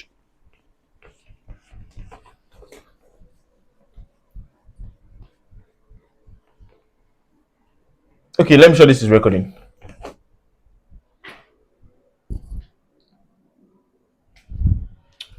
Alright, it is.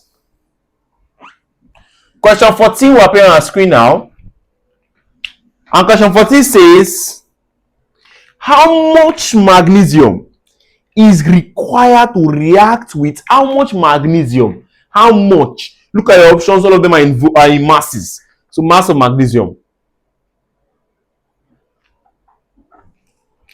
is required to completely react with 250 centimeter cube of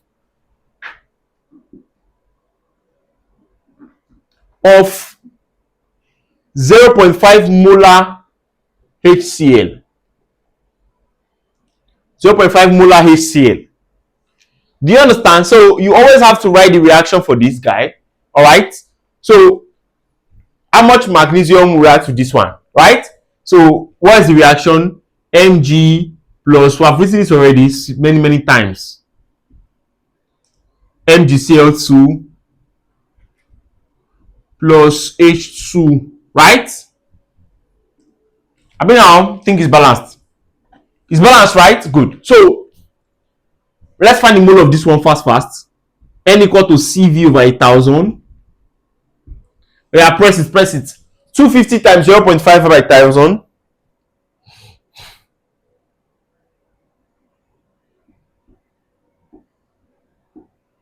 Divided by 1000. That's 0.125 mole. Alright, 0.125 mole. Right? Good.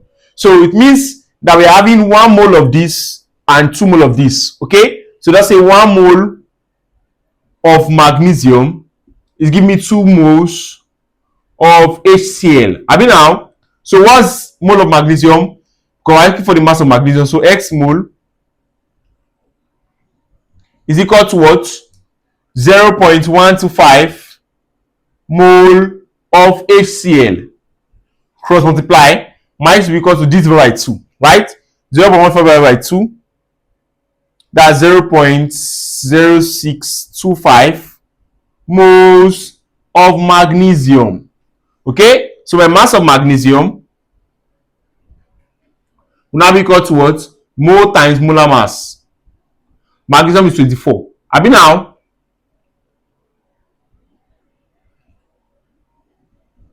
So multiply that by 24, you get 1.5. Yep, that's the answer. 1.5 grams is correct. Okay, so 1.5 grams of magnesium. That's my answer. Option what? B. Do you understand? Good. I hope this is very straightforward and I hope you're enjoying the video. It's sweet like sugar, abi? Now Ajaks the teach, no worry. Hey. No worry yourself. Now Ajaks the teach.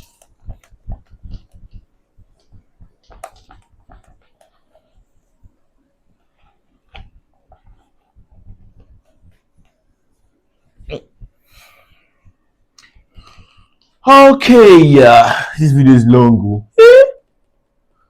This small thing, oh. It'll be small thing, oh. Okay, where are we? Question 15. It says, this is under dilution.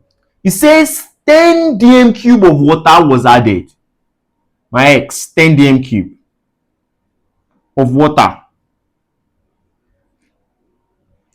right, was added to 2 moles of 2.5 dm cube,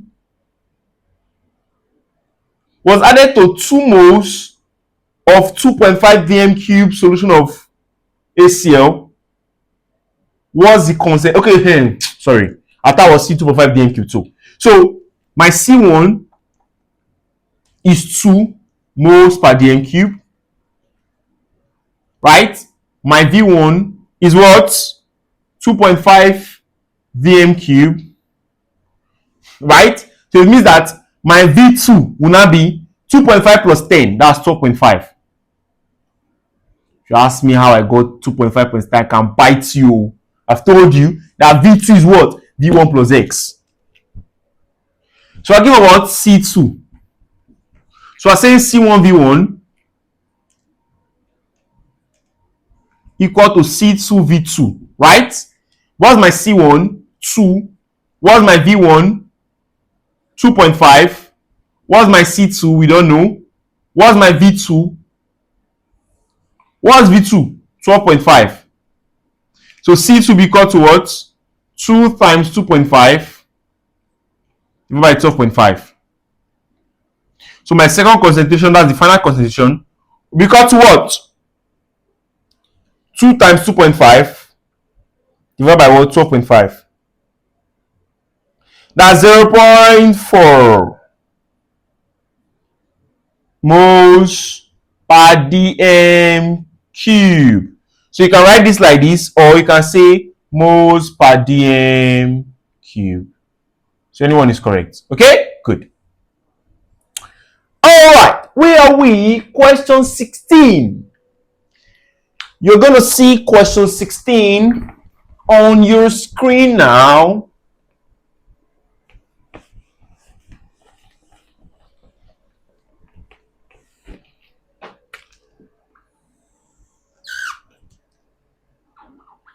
Okay, question 16 says, I love this. Hand down. 25 centimeter cube of, so let me teach you guys what we call neutralization. So we have done dilution. Neutralization is also under concentration. Now, neutralization is basically a reaction that involves acid and base or alkali forming what? Salt and water. So neutralization is what? Acid plus alkali to give what? Salt and what? Water. And in chemistry, you guys will do it very well with titration, right? So what we use is, the formula we use is this. Recall that N equal to CV. Do you understand? So it means I'm saying that, okay, concern my acid, volume of my acid is equal to what? So since it's acid and base I'm dealing with, I can say divided by concentration of base, volume of base over N of base. This is neutralization reaction formula.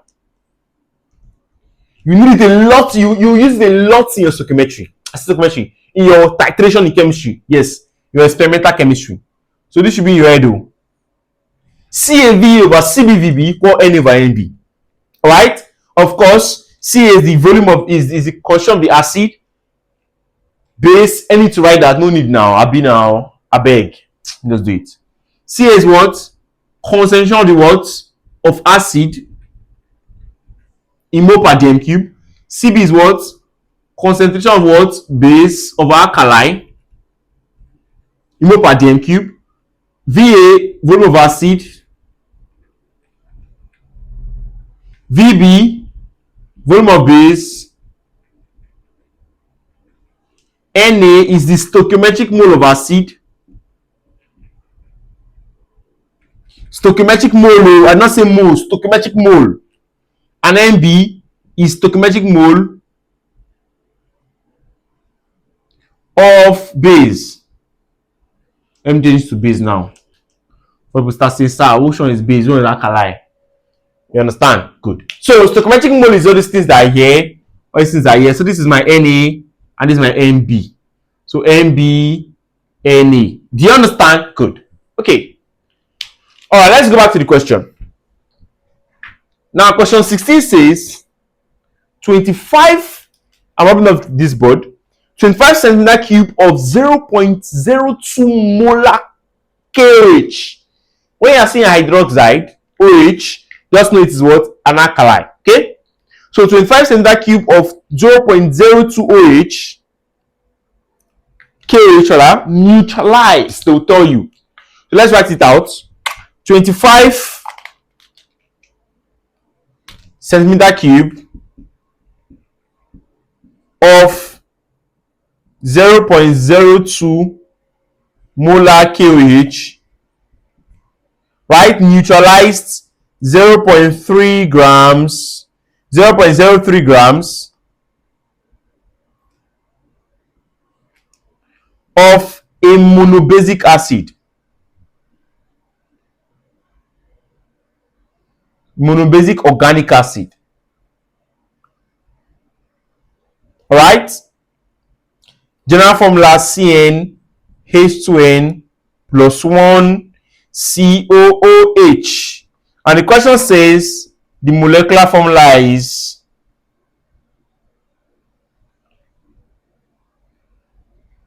so what's the molecular formula?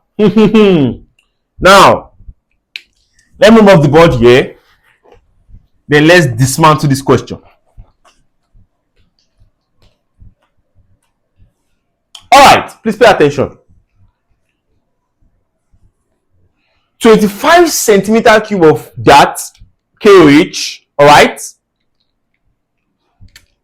reacted with 0.3 grams, 0.03 grams of monobasic acid, right? Blah, blah, blah, blah, blah. Now, we don't even need this thing. You need this thing when they're giving you everything. They're giving you concentration of acid, concentration of base, blah, blah, blah. We don't need it. I'll tell you what we need. First of all, we need to be able to write our equation. It tells us that the monobasic acid, of course, is an alkanoic acid, right? That's the monobasic acid. They gave us the mass of the monobasic acid. Then that's how to find the molecular formula. And to find molecular formula will be equal to what? From series 2. Empirical formula into bracket what? N.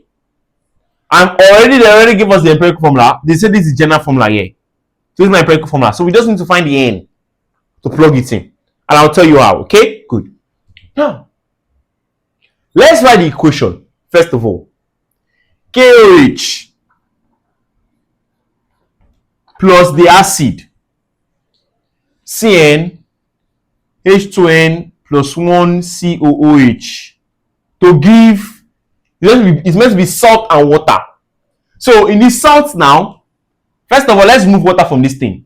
This HO, remove this one, so it's meant to be H2O, right? So it means that let's just put water first, then plus the salt. So what's going to be left? This whole thing and K. So it's going to be Cn H2n plus 1 COOH. K is the reaction. Yes. So in this case now, are we balancing anything? Nothing to balance now, right? I think it was a diabetic acid now. We can say, okay, maybe we'll put a 2, sorry, maybe we'll put a 2 here or something, but it's monobasic. There's nothing to balance, everything is balanced. So it means that the 2 case studies, this one and this one, and they're having both stoichiometry ratio of what? 1:1. Do you understand? So, excuse me. In the question now, let us find the mole of KOH. Yes, let's find the mole of KOH. So, mole of KOH is equal to CV over 1,000, right? 25 times 0.02 over 1,000. Oh yeah, mole of KOH. Everybody, press. 25 times 0.02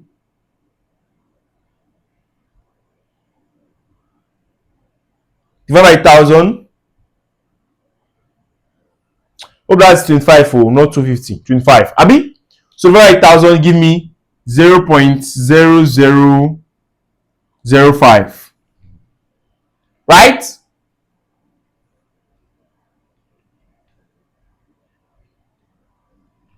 Yeah. So 0.05 what mole of KOH. Are you feeling me? So since it is having a stoichiometric mole of 1:1, it means that this is still the mole of what? The monobasic acid. So it means that the mole of the monobasic acid CnH2n plus 1, are you following? COOH is still equal to this. Right? Now, calm down. For me to find the molecular formula, I need to at least know the molar mass. Because if you remember from series 2, I was telling you that this molecular formula, usually when you want to get like a structure, but when you want to get like a value, you use molar mass instead. So let's find the molar mass. Then give us the molar 0.3. So molar mass, you know, mole is equal to what? Mass over molar mass. Right? What's the mole? 0.0005. What's the mass? The mass in this question is 0.03 and molar mass. So it means my molar mass is equal to what? 0.03 by 0.03 divided by 0.0005. That's 60 grams per mole. Now I've got to my molar mass. It means that if I find the molar mass of this whole thing, it's meant to be 60. So let's assume we want to find the molar mass. This is N, right? C is 12. So 12N plus this is H2N, that's 2 times 1, 2N plus this H, this one here is H. And H is what? 1 hydrogen equal to, no, not equal to, plus again. Carbon is what? 12. Oxygen is CO. Oxygen and oxygen, 12 plus 12, 24 plus 1, 25. Equal to what? 60. Do you understand? So this 14N is equal to, are you feeling me? So 60 minus 25 minus 12 minus 1. 60 minus 25 minus 12 minus 1. That gives me what? Calm down, no. Sorry, this is 16 plus 16. That's 32. 32 plus 1, that's 33. Oxygen is 16 now, 16 plus 16. Abi? So 60 minus 33 minus 12 minus 1 again. That's 14. So my N is what? My N is what, class? 1. So my N is 1. Now, what I tell you molecular formula is, I told you that molecular formula, hope you have written this down, I want to clean it up. I told you that molecular formula is what? Empirical formula into brackets what? N. As I told you. Is that what I told you? Molecular formula is equal to empirical formula into brackets what? N. And N is 1, so it means my molecular formula of my acid is equal to CN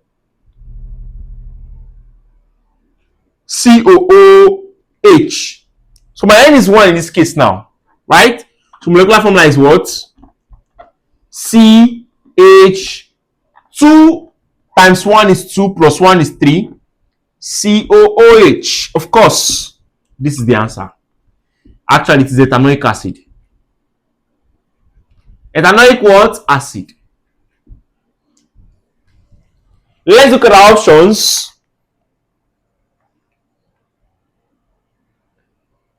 Option C is correct.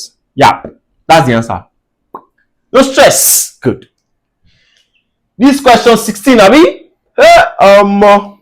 Be smart, you know. Okay, let's continue. Question 17. All right, now let's look at question 17.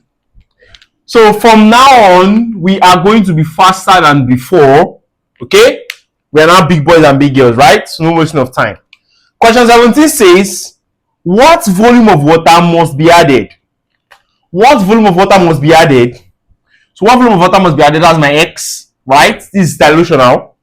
Must be added to 200 centimeter cube. So this is actually my V1. 200 centimeter cube of, so my C1 is equal to what? 0.5 molar, that's mole per dm cube, right? So of sodium hydroxide solution to reduce its concentration to 0.2. So my C2 was 0.2 molar, right? So what's the formula? C1V1 equals C2V2. Okay? So what's my C1? 0.5. What's my V1? 200 equal to what's my C2? 0.2. And what's my V2? My V2 is going to be, calm down, let's just put V2 first. We'll find V2. Recall it's not V2 we're looking for the volume of water to be added. So what's my V2 class? My V2 will now be what? 200 times 0.5, that's 100, divided by 0.2. So my V2 will be equal to what? So 100 by 0.2, that's 500. So it means that my final volume is 500. Then record that V2 is equal to what? V1 plus X. So it means that this is my volume of water added. So this is 500 is equal to what's my V1? 200 plus X. So it means that 300 centimeter cube was added. That's the answer. 300 centimeter cube of water was added. So option B is correct. Okay, good. That's question 17. Good. Question 18 will appear on your screen now. Fast, no time. Question 18 says, how many grams of hydrogen gas will be liberated when 6 grams of magnesium ribbon dissolved in 500 centimeter cube of what? 6 molar HCl. Now this limiting reagent question you did by yourself. Let me just write the equation for you. So magnesium plus hydrogen chloride to give MgCl2 plus H2. So the question said, how many grams of magnesium, of hydrogen, sorry. This is limiting reagent, to do it and put the conversion now. How many grams of hydrogen, right, will be liberated when 6 grams of magnesium, so 6 grams of this, right, dissolves in 500 centimeter cube of 6 molar of this. So use this, find your N here. Since stoichiometric mode is 1 to 2, find the active mode to get limiting reagent. So the case study will be this one and the actual limiting reagent. Then you now solve for this. Abi, good. Put in the comment section. Option A, 1.2. Option B, 0.7. Option C, 0.5. Option D, 0.3. And option E, 0.12. Good. Question 19. Question 19 says, it's on your screen. Please pay attention. 20 centimeter cube. 20 centimeter cube of 1 molar H2SO4. 20 centimeter cube of 1 molar of H2SO4 is mixed, pay attention, with 20 centimeter cube of 1 molar sodium hydroxide. The resulting solution is acidic with molarity of this, acidic with molarity of this, alkaline with molarity of this, alkaline with molarity of this. Calm down. Now, let's analyze. They said that 20 centimeter cube of 1 molar H2SO4 was mixed with this guy. The resulting solution will be, is it going to be acidic or alkaline? And what's going to be the concentration of the resulting solution? Class, pay attention attentively. Listen. Now, first things first, the volume of the resulting solution is going to be 40 centimeter cube. Are we agreeing with me with that? Add them up now. Abi was mixed, so you add them up. So this is the volume of the resulting solution, right? Now, to find the concentration, before we even find whether it is acidic or not, record that N equals to CV. So it means that we have to find the number of moles also for the result solution. Then from there we cannot find the concentration. Class, let us write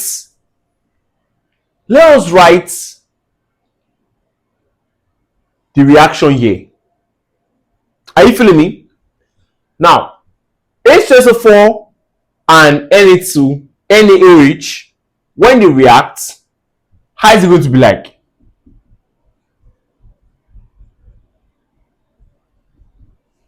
This is going to give me what? Na2SO4 plus water. Right? Is it balanced? No. Put 2 here. And when you put 2 here, hydrogen becomes 2. That's 4. So you put another 2 here. So I think it's balanced now. Right? So it means that this is 1 to 2. Now, let us find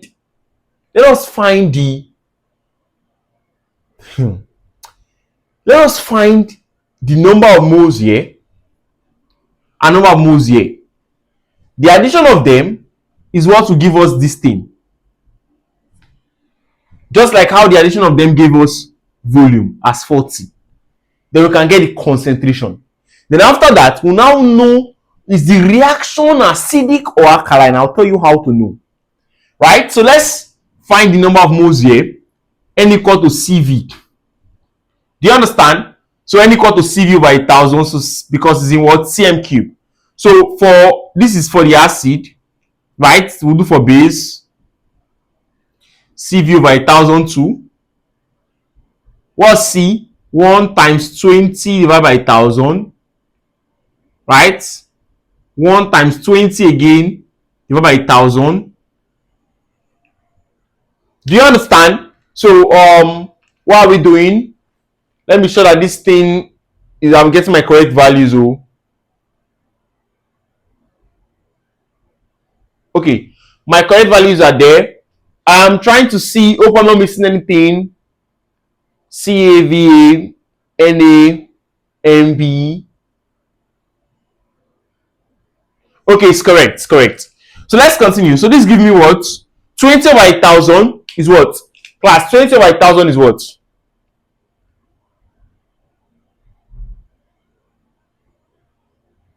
That gives me 0.02. Abi? So 0.02 mole. This also going to give me 0.02. So it means that my total mole is what? 0.04. Are you feeling me? Good. Now, so I'm saying that mole is equal to what? CV, N equal to CV. So I'm saying that, okay, I already got my 0.04 equal to C. What's my C? My concentration, that's the concentration of the resulting solution, multiplied my volume. So now the volume is 40 cm cube. So let's convert to the m cube by just dividing by 1000. That's going to give me 0.04. Right? 40 divided by 1000. 0 cancels 0, so 0.04. Right? So this is my concentration is what? 0.04 Sorry, not 0.04. They said the concentration of the what? Resulting solution. Calm down, oh, calm down. Calm down. No. See, the resulting solution is either acidic or basic. So we have to use the concentration of the resulting solution. So it's either this or this. So we're not using 0.04. No, it's not correct. We have to use just one of them. Because we're looking for the concentration of the resulting solution. Do you understand? So we have to use one of them, 0.2, 0.02. I'm talking about the moles. We have to use one of the moles. Because, yes, that's it. So 0.02 by 0.04. Press. That gives me 0.5. Molar. So this is my result, my concentration of the result solution.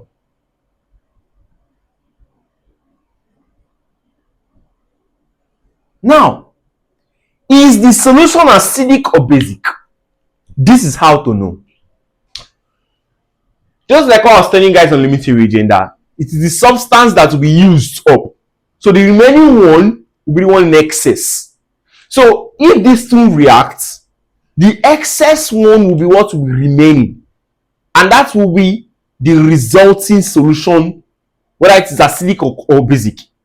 Do you get that? So we have to find which of them is going to be the limiting reagent. Because that will be the one that we used up. Then the other one will not be what? The one that will remain the solution. So we already got 0.02 as each of the moles. Right? What will not be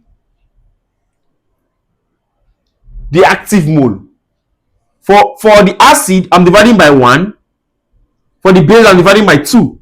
It means that the base will be the smallest. I mean now, 0.01 is smaller than 0.1. 0.2.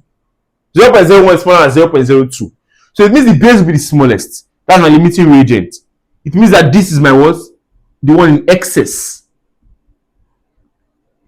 So if this is in excess, it means that the acid will be what will remain in the solution.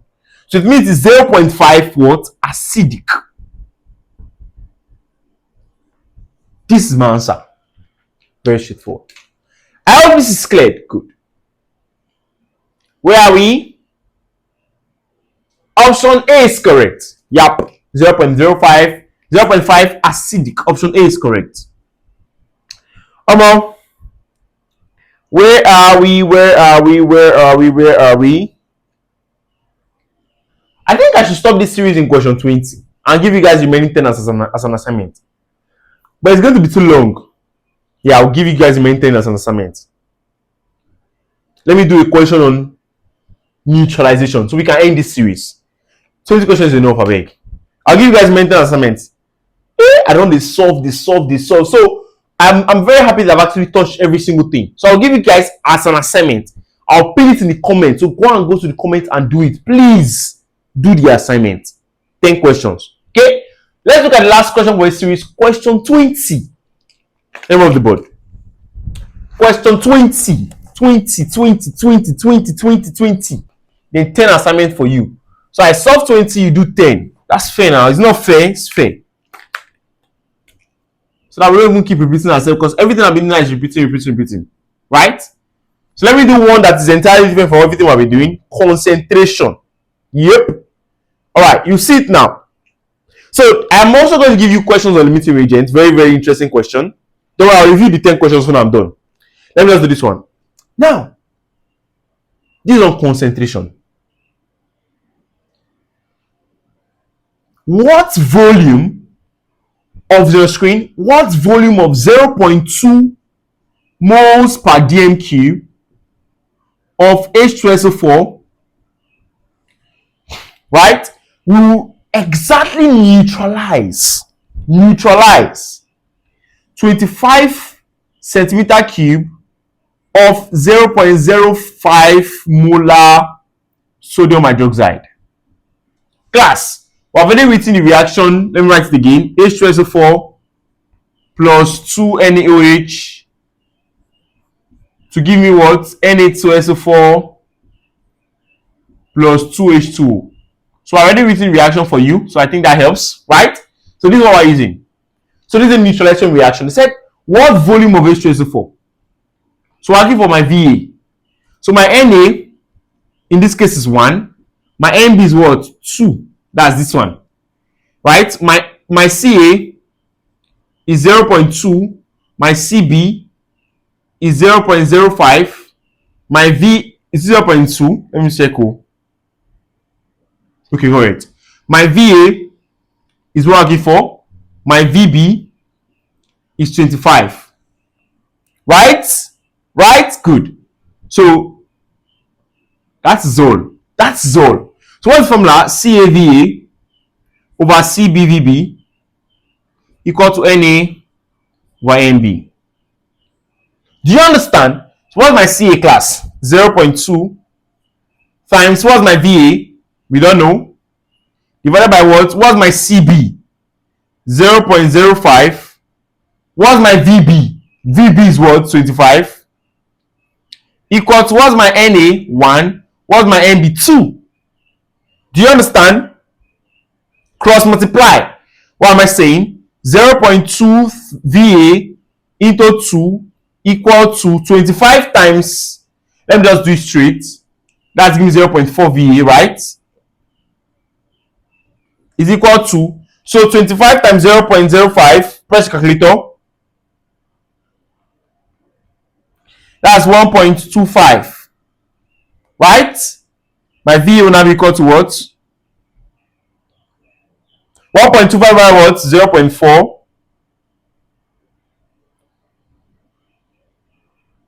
That's 3.125 centimeter cube. Option A is correct. Yep, option A is correct. That's the answer for question 20. So this is how to do a neutralization question. Okay? Just do CAVA, CBVB. Right? CAVA over CBVB equal to NA over NB. Do you understand? So this is the equation you have to use.